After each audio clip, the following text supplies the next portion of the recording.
브로스타운에 등장한 신비로운 힘을 가진 보석.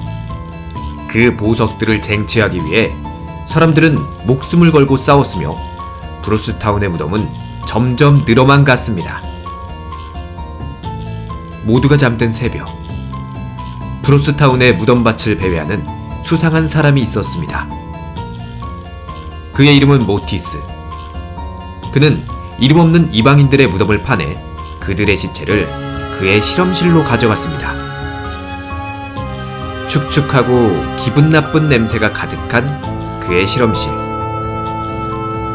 그곳에서 그는 이방인들의 시체를 이어붙여 가공할 만한 힘을 가진 인조인간을 만들고 있었죠.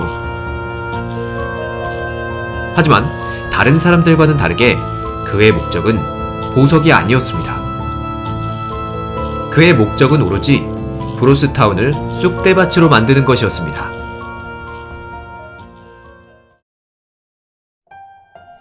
(25년) 전, 그는 브로스타운의 의사였습니다.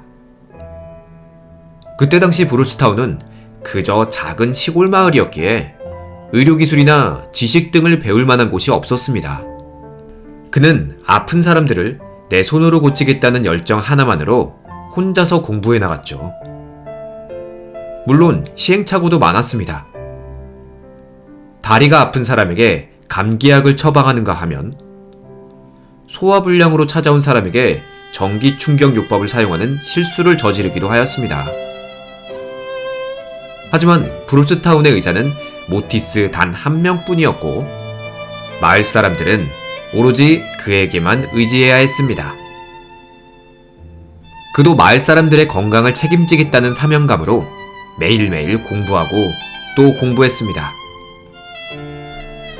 그러던 어느 날 마을에 팸이라는 전직 육군 간호사가 이사를 오게 됩니다.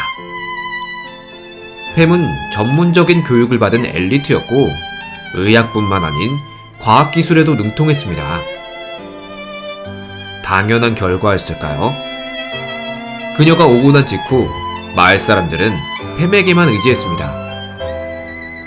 사람들은 그동안 모티스가 했던 진료들이 엉터리였다는 사실을 알게 되고 그를 돌팔이라며 비난했습니다. 심지어 모티스의 집 앞에 찾아가 돌을 던지며 마을에서 나가라고 경고하기까지 했죠. 그렇게 모티스는 눈물을 흘리며 마을에서 쫓겨나게 됩니다. 그는 다른 마을들을 떠돌며 술에 빠져 살았습니다. 마을 사람들로부터 버림받은 슬픔은 그에겐 너무나 큰 시련이었죠. 그리고 그 슬픔은 마을 사람들에 대한 분노로 바뀌게 되었습니다.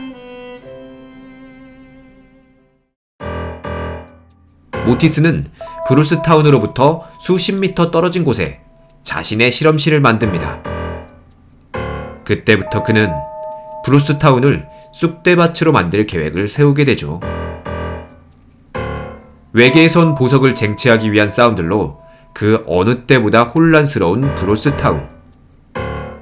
그는 이제껏 준비해온 계획을 실행하게 됩니다. 한편 브로스타운에 떨어진 운석과 신비로운 보석에 대한 이야기는 각지로 퍼져나가게 되었고 이제 브로스타운의 보석 쟁탈전은 마을 사람들만의 싸움이 아닌 각지에서 모여든 이방인들의 싸움으로 번지게 되었습니다. 그 이방인들은 미국 서부에선 절대로 볼 수 없는 희귀한 모습으로 등장하였는데요. 그 중엔 사람인지 괴물인지도 모르는 존재들도 섞여 있었습니다.